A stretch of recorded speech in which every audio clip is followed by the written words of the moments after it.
Welcome, willkommen, Bienvenue, добро пожаловать, witamy, benvenuto, ようこそ to This Week in Voice Live. Good morning, everybody. Good morning, good afternoon, good evening, wherever you may be calling in from. Emerson, how are you? I'm doing well. How about yourself, Bradley? Doing good. Yeah, I'm hailing from mid-50s Washington, D.C. Today. Mid-50s, that's actually pretty pleasant right now. Yeah, not terrible. And so it's the end of a week, first full week of the Coast to Coast tour, but glad to be back in the saddle with you. This is gonna be fun. Yeah, it's going to be great. I'm going to go ahead and bring our guest on. Craig, good morning. How you doing? Good morning. I'm doing well. Hello. Good to see you, Craig. Thank you for joining us and giving us some of your time. Absolutely. Very well. For anyone that doesn't know Craig is a senior VUI designer at Interactions. We're going to be talking about his history, experience in the IVR space, how he's seen the market evolve. But first, for a regular dose of some news. Bradley, you want to start? Yeah, sure. I'll start. So the main story I've been paying attention to is, at least this week, is Twitter's super follows, and I continue to be interested in, and definitely get the clock going for me because I can go off on this. Oh yeah. So I'm amused that Twitter thinks this super follows thing isn't going to tear the site apart. Just speaking for me. So first of all, what is it? So Twitter's idea with this super follows thing, as I understand it, is to enable certain Twitter users to monetize their Twitter usage by basically aggregating all of their content and piping it through Twitter's machinery. And part of what that would include would be paying a $4.99 per month subscription fee, of which a hefty amount of that would go to Twitter, these same Twitter users, content creators. Part of that would include newsletters either created through Twitter's native platform review or other platforms getting siphoned into the site. It encompasses some other things as well. Look, I doubt I've written a tweet that I myself would pay for. And when I think about people whose tweets I might be willing to pay for, it's a real short list. And there's other ways to support them that are not as whack. And This sounds like OnlyFans for Twitter. Well, I think porn would be a problem too. You bring it up. I don't see any way that wouldn't attract some of that audience. And if that's what Twitter's trying to do, then okay. If it's not, then I'd be real careful. So I'm down on it. But the real reason to bring it up in this show is just, thinking about how content could and should and potentially will in the future work on smart speakers and voice assistants.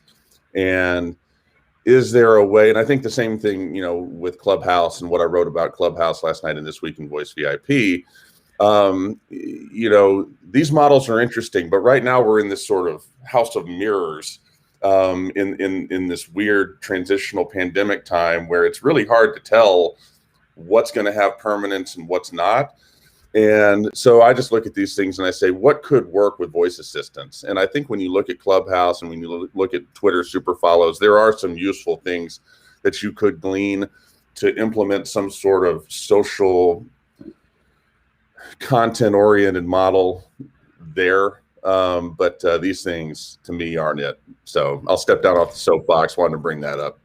Yeah, it almost feels like the early days of Twitter when people were just almost like live tweeting everything that they do in their life. Like, I just ate a burger, I just went to the bathroom, and And for some people, that was really compelling content. Some people really wanted that kind of level of minute-to-minute intimacy with celebrities, with brands that they like. So maybe that's an outlet for people to get behind the scenes, behind the curtains a little bit, and get closer to celebrities than perhaps the people that aren't willing to shell out the $5 a month. Who's to say? Well, changing topics a little bit, I wanted to talk about Amazon Connect. So in the earnings report that Amazon had a couple weeks ago, talked a bunch about Amazon Connect. I hadn't realized it was launched in 2017. I thought it was much newer than that. The earnings in 2020 increased 150% to $175 million, which is huge for a comparatively new player in that IVR space. And like we've talked about this a bit. I'm sure we're going to be talking about this here in 3.5 minutes or so when our new segment is up with Craig. About how important IVR is to the broader voice space, especially when it comes to enterprises. What's really interesting though is that Connect was really an Andy Jassy sort of pet project or a push. And with Andy being the new CEO, I would expect it's going to get a ton more investment. And the original goal, apparently, when it was established in 2017, was to hit $1 billion of revenue by 2022. So $175 million last year, got a little ways to go to get to $1 billion.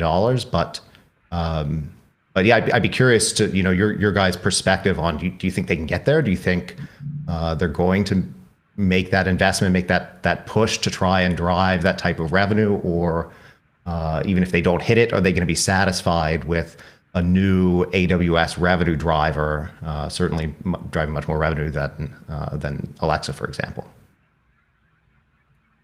Craig, your thoughts? Yeah, I'm not super familiar with the Amazon Connect.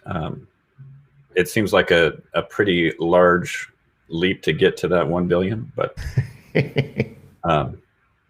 we'll see. Would it be fair to say then, because you've been in the space for like more than 20 years, would it be fair to say then that your customers aren't knocking down your door to have you build them a new Connect implementation? Yeah, I haven't seen that or heard that too much. Yeah.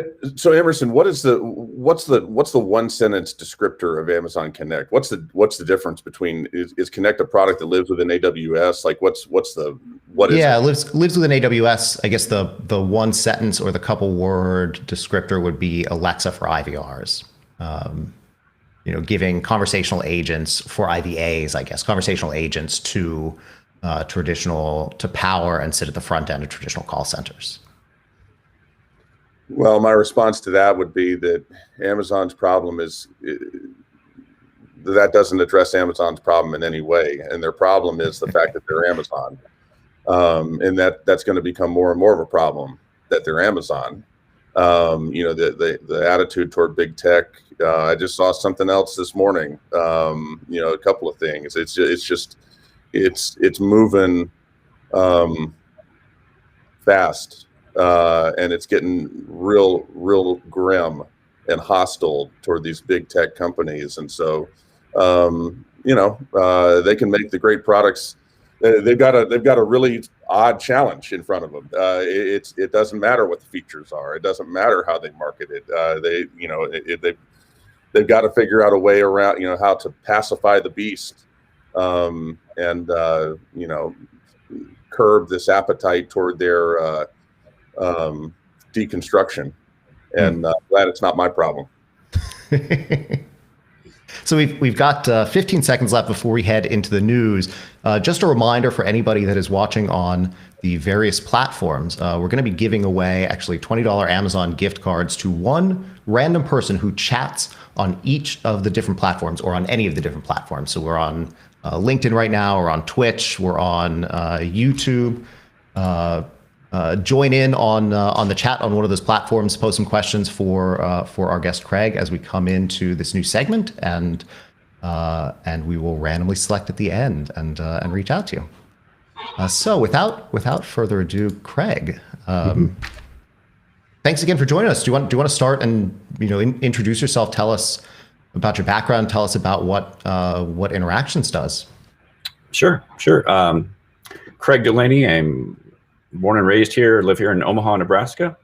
I've spent a couple of decades in this space doing IVR development, design. So just a long history with that. I kind of grew up in the call center space, even as a high school kid in Omaha. Marketing was a big industry here, still is, I guess, but kind of moved from the phones up into IT and now building the automated IVR, IVA systems. Craig, just sort of touching off the previous story and the previous point, just about the hostility toward big tech. It's something that I've seen in talking to other folks, and I want to sort of see if you corroborate it. That it's kind of a zero-sum game where the more that big tech is put in the crosshairs, a corresponding and proportional amount of goodwill and business is going to independent players. And I've seen that echoed in several conversations I've had. I want to see, I'm curious to see if that's something that you would agree with. Has Interactions last 3 months, 6 months, 12 months been good? How's the business going, and are you seeing that uplift? With the pandemic year, everything is a little bit jumbled, but we've seen uptick in certain verticals, certain industries, and a definite decrease in others. Hospitality and hotel reservations of course have gone down, but other industries, utilities and things like that have increased. So it's been a balance and kind of kept it somewhat even flow. But yeah, we've actually seen at Bespoken, we've seen really a wild uptick in the number of people that we talk to, the number of conversations we have about the IVR space. It seems like with COVID, a lot of brands are doubling down and seeing how can we minimize cost, how can we better serve our customers with the increased load perhaps that we're seeing as people are sitting at home a lot. I'd be curious. A lot of the people we talk to, they want to. Again, it's like a financial play for them. They want to increase call center deflection, which for anybody who's not familiar with the IVR space, that's like how many people who call into a phone line that can be dealt with on the automated system without having to talk to a human. Is that how Interactions measures success with an IVR? Is that how the brands that you talk to measure success? Is there other stuff either that they are thinking about or they should be thinking about? I think that's where it started. Maybe years and years ago, just raw containment percentages. But that really doesn't tell the whole story. It's customer satisfaction is really driving things now, or should be. It's not just how can we save money. It's how can we keep loyalty, brand loyalty, and things like that. So definitely containment is not the only measure. Certainly the customer experience is a big part of that now, or should be, when companies are looking to create these systems. Craig, it wasn't too long ago, maybe 2017, 2018, where you saw article after article after article written about what is the killer app for voice. When are we going to see it? And a lot of it was written in context of Alexa, because Alexa was new on the scene and becoming ubiquitous rapidly. It seems to me, we've done some stuff around call centers and contact centers. Interactions has been part of it, and we're grateful for that. I'm inclined to say contact centers are a killer app for voice. Like, the return on investment is so profound. It's so developed. If you talk about other industries, like, you talk about a healthcare, or you talk about even one maybe more nebulous like a publishing or something, like you're going to have to do some gymnastics to sort of piece together your return on investment profile. It's doable, but you're going to have to sort of make some assumptions. With contact centers, you don't have to make any assumptions. It's proven pretty good. Would you agree with that assessment? Do you think contact centers are sort of the epicenter for voice right now, or is something with your line of sight even better than that?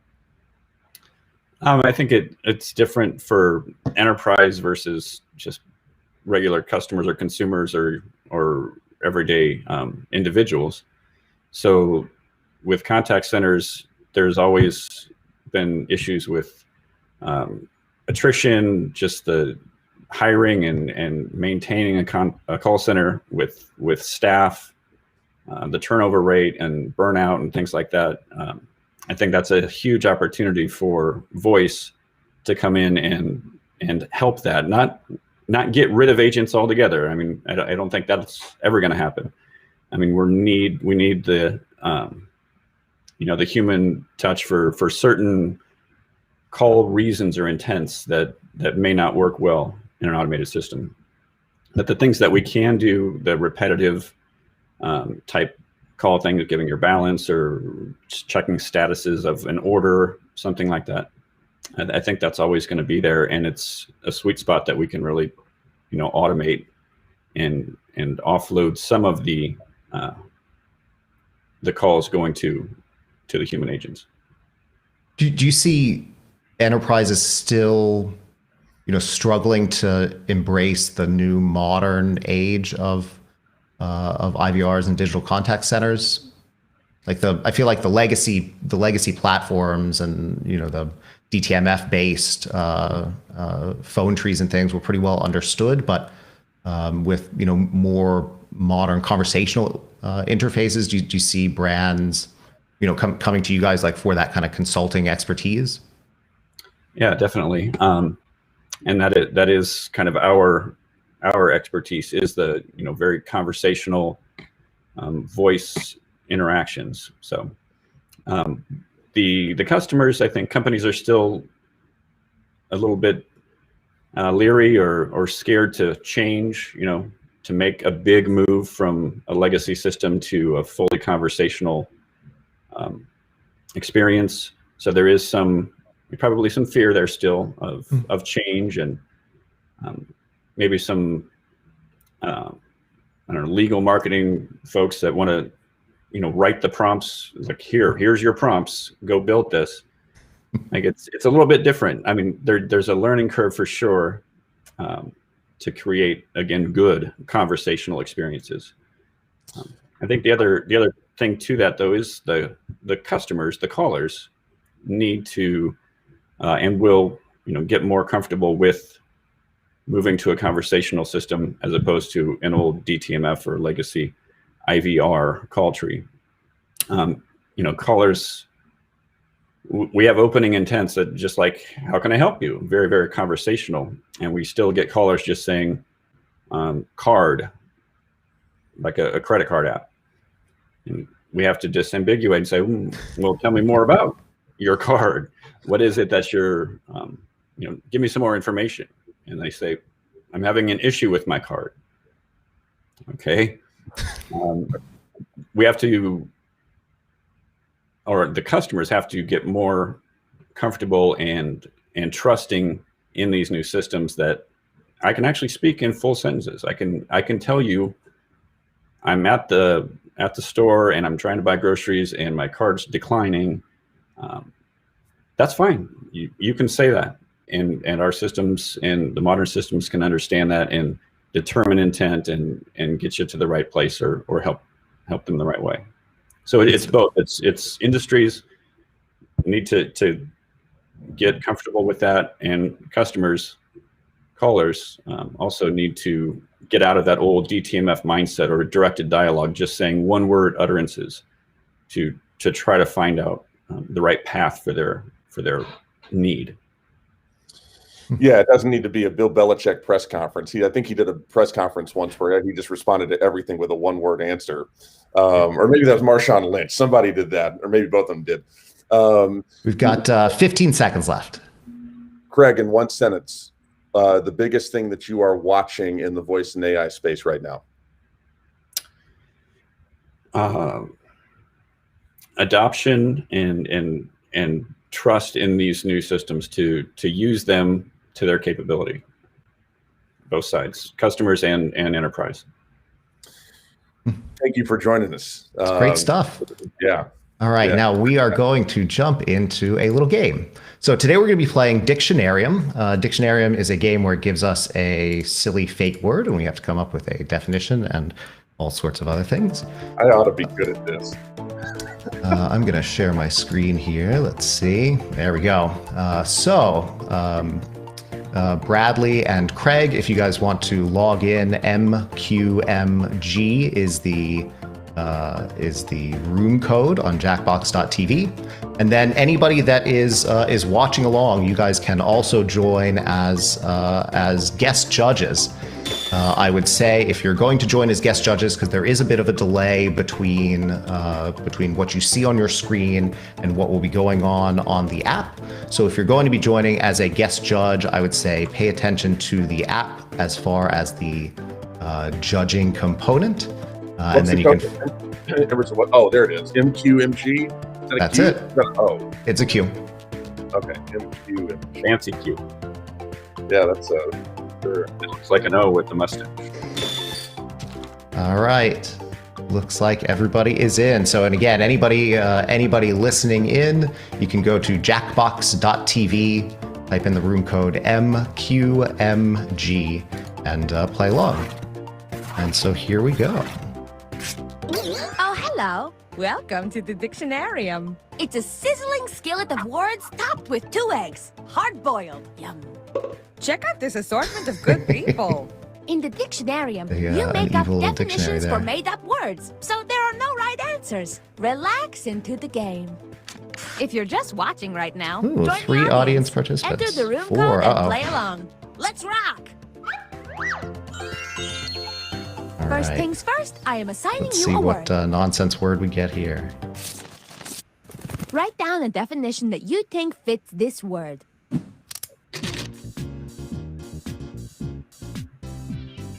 This word was carved into my front door this morning in a delightfully menacing fashion.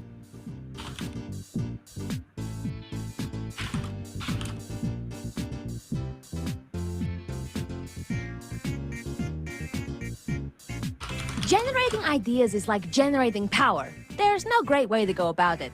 The Earth is in trouble.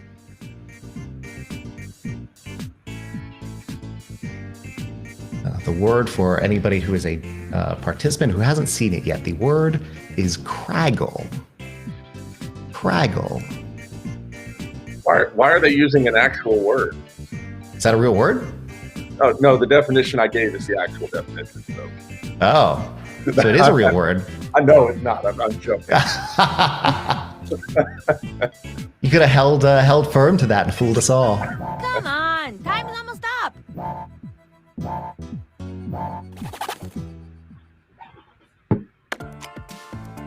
Well, We've What do we got have 3 here? definitions. Let's see them.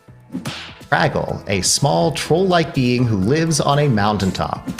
The act of throwing yourself down a hole. And the hard edge of ridgeline along elevated mountain ranges. Ooh. And now is the time for voting. Pick the definition that's so accurate it makes you weep.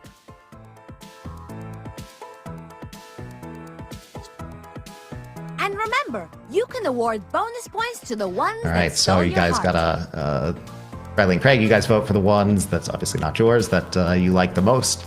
You can even give likes if there's one you think is not the right answer. Audience members, hopefully you're following along on your phone. And the winning Ooh. definition is...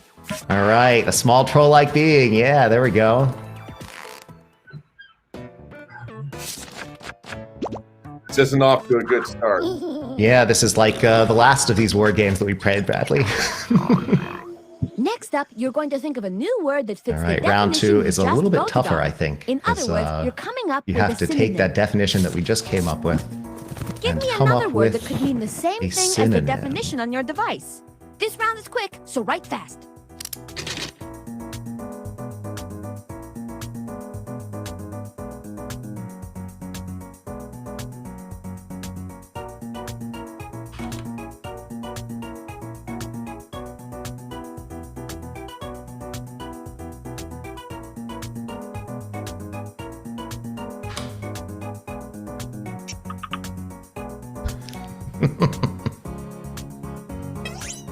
Time is running away! Submit! All right, let's see what we got. So synonyms for a craggle. Small Let's troll-like see being these who words. lives on a mountaintop. Choose the word that We best have a fits the Trix. definition. We have a berg hog and a mountain gnome.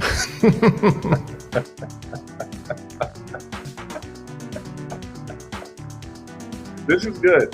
This is good. Man, that's a tough one.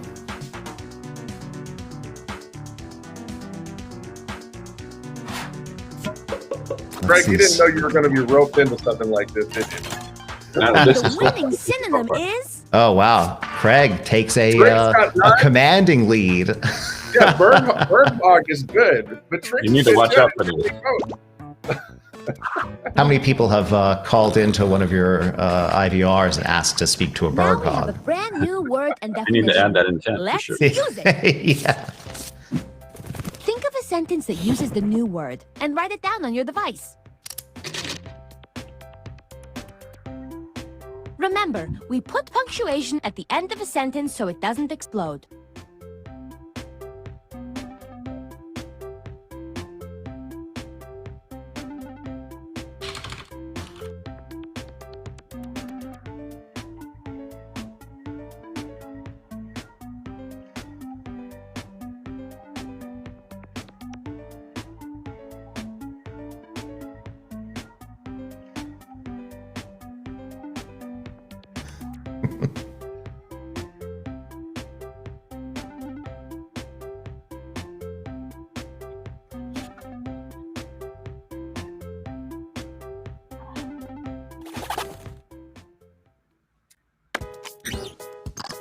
I can't wait to see these. All right, the berg hog, small troll-like being. I got off the lift and was assaulted by a berg hog. I was hiking in the Alps and got accosted by a berg hog. Talk about a foreign experience. Those bird dogs are.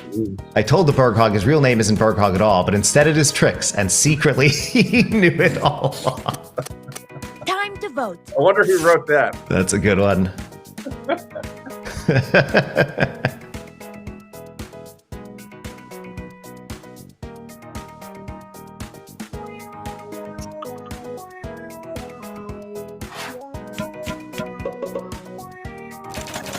Oh, Bradley making a comeback. Let's see. Winning sentences.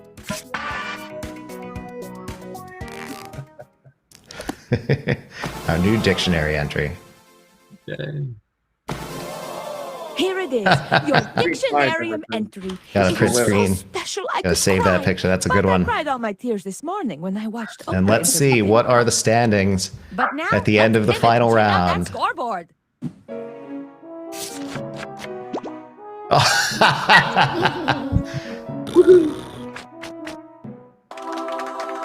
Craig Craig. deserves to win for A being new put word through just this. slammed into my Craig, screen door. commanding lead. Great job. Nice work. All right. Well, we have about 1 minute left. With 1 minute, Craig, what would you like people to know that they probably don't know about the IVR space or don't know about interactions? What parting thought would you like to leave them with?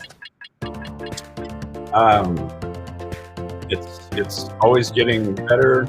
Our systems are getting better. Trust in the technology. Trust in the people doing the work behind the scenes, and we can build and do some amazing things. Craig, thank you Fantastic. for joining us. Yeah, thank you for being part of this with us.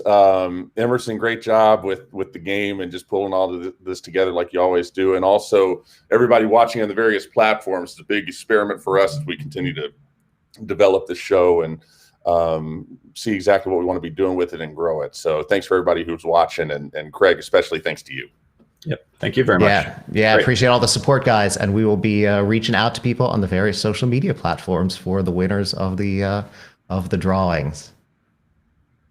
Thanks for spending your Friday with us. Have a great weekend. We'll see you guys next week. You got it.